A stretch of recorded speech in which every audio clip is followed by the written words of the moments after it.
welcome. We are going to be talking about the 12 principles of animation today, and in future videos we're going to learn how to apply this to animation in our own work so that we can make some really cool short films together. So make sure you subscribe to stay on top of that content.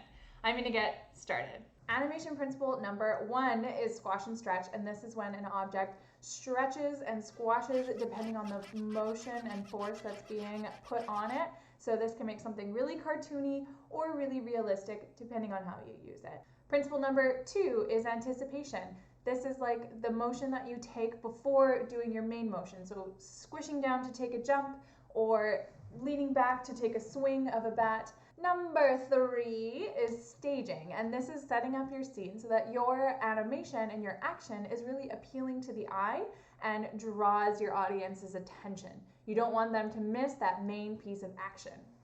Number 4 is pose to pose and straight ahead animation. These are different styles of animating, so either you're just going for it and your animation is just frame by frame by frame that you're drawing, or it's pose to pose. You draw the first pose and the last pose and maybe a couple in between, and then you fill in the gaps later on. Number 5 is overlap and follow through. So this is like if I were driving really fast in a car, I would drag behind, and then when the car slammed on the brakes and stopped, I would sling forward, and that would be my overlap and my follow through action. Number 6 is slow in and slow out. This is really helpful with realistic animation. All of your actions take time to build up to, and then they also take time to come down from. So if I'm getting up from a chair, it takes me a while to get in position and get up, but the actual standing is nice and quick, and then it takes me time to settle into that final position as well. Number 7 is arcs.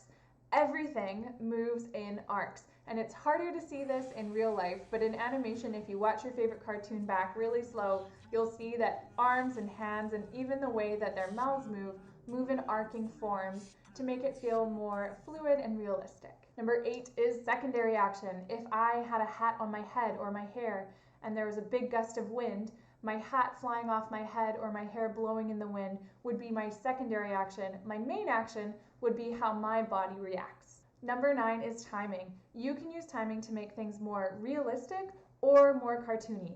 Things that are cartoony are usually snappy and really quick. Things that are realistic tend to be a bit slower. If you want things to be fast in animation, you draw less pictures. If you want things to be slow, you draw more pictures. Number 10 is exaggeration. Everything in animation is exaggerated. The way that the characters move, the way they look, where they live, the storylines. It's a fun kind of suspense of our actual reality. So play it up and make your animations exaggerated. It's awesome. Number 11 is solid drawing. This is tricky. It just comes with practice. Knowing how your character sits in space and how they move and rotate and how to draw that is all about just practicing. And last but not least, number 12 is appeal. So having an appealing character, either their personality, the way that they move, the world that they live in, everything about your movie should appeal to the audience that you are trying to reach. Keep that in mind and you will be an amazing animator in no time.